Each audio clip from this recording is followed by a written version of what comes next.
প্রব্রাজিকা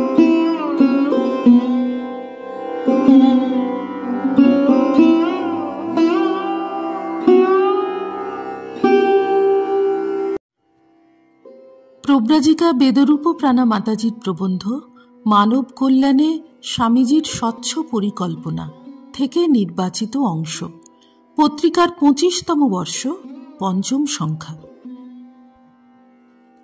স্বামী বিবেকানন্দ ছিলেন মানবপ্রেমী সন্ন্যাসী।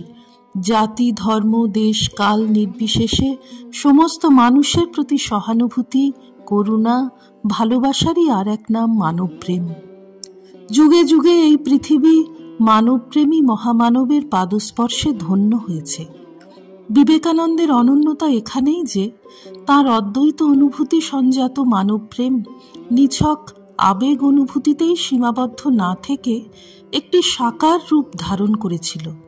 স্বামীজির জন্মের পর 150 বছর কেটে গেছে, কিন্তু তাঁর মানুষের প্রতি উদ্বেলিত কল্যাণ কামনা বহুজন হিতায় বহুজন সুখায় একটি সুনির্দিষ্ট খাতে প্রবাহিত হয়ে আজও অবিরত লোককল্যাণ করে চলেছে।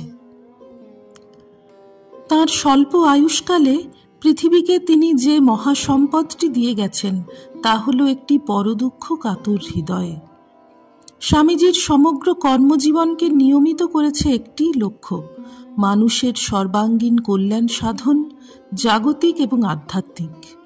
তার কল্যাণ ভাবনা কোনো ইউটোপিয়া বা কল্পনা বিলাস ছিল না।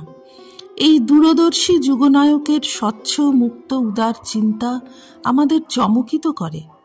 শতাব্দী পার হয়ে গেল, কিন্তু তার মানব মুক্তির পরিকল্পনাগুলি আজও কত প্রাসঙ্গিক, কত প্রয়োজনীয়। সেগুলি সমস্যাদীর্ণ বিশ্বের সংকট মোচনের অবলম্বন। স্বামী বিবেকানন্দের মানব মুক্তির পরিকল্পনার সূত্রপাত দক্ষিণেশ্বরের ছোট্ট ঘরটিতে, যেখানে তিনি প্রথম শিবজ্ঞানে জীবসেবার মহামন্ত্র লাভ করেন। তার পরবর্তী জীবনের প্রতি পদক্ষেপে দেখতে পাই এই মন্ত্রকে কাজে পরিণত করার আকুতি এবং অবশেষে তার সফল পরিণতি। স্বামীজি যখন আমেরিকার ডেট্রয়েট শহরে সেই সময়ের স্মৃতিচারণ করে সিস্টার ক্রিস্টিন লিখেছেন, তিনি কখনো ভোলেননি গুরুদেব তাঁকে এক বিশাল কাজের দায়িত্ব দিয়ে গেছেন। তিনি জানতেন তাঁকে অনেক কাজ করতে হবে, একটি প্রাণপ্রদ পবিত্র বাণী সর্বত্র ছড়িয়ে দিতে হবে। কিন্তু কেমন করে, কিভাবে? 6 সপ্তাহ তিনি ডেট্রয়েটে রইলেন, কিন্তু ভবিষ্যৎ কর্মপ্রবাহের চিন্তা নিরন্তর ঘিরে রইল তাঁকে।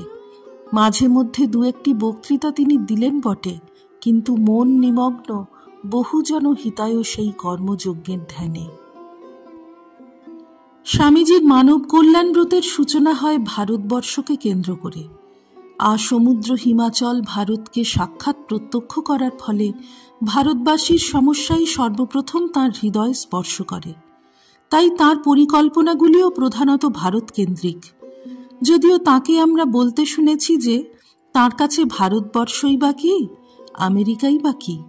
তিনি একমাত্র ভগবানের দাস, যাকে অজ্ঞেরা ভুল করে মানুষ বলে। আসলে তিনি মানবতার পূজারী, যে মানবতার কোনো দেশ নেই, কাল নেই, যার ব্যাপ্তি সারা বিশ্ব জুড়ে। পরাধীন, শোষিত, নিপীড়িত ভারতবর্ষ একই সঙ্গে মহান আদর্শের জন্মদাত্রী, পুণ্যভূমি। তাই সারা বিশ্বের কল্যাণের জন্য ভারতের উন্নতি করতে হবে। এ কাজে সর্বাগ্রে প্রয়োজন অর্থনৈতিক উন্নতি, শিক্ষা বিস্তার, চরিত্র গঠন এবং সর্বোপরি আধ্যাত্মিক বিকাশ। শ্রী রামকৃষ্ণার্পণমস্তু। নিবোধত আজকের পাঠ আপনার ফোনে রোজ পেতে চাইলে সাবস্ক্রাইব ও বেল আইকন দুটোই ক্লিক করুন। রামকৃষ্ণ ভাবধারা প্রচারের সঙ্গে থাকুন।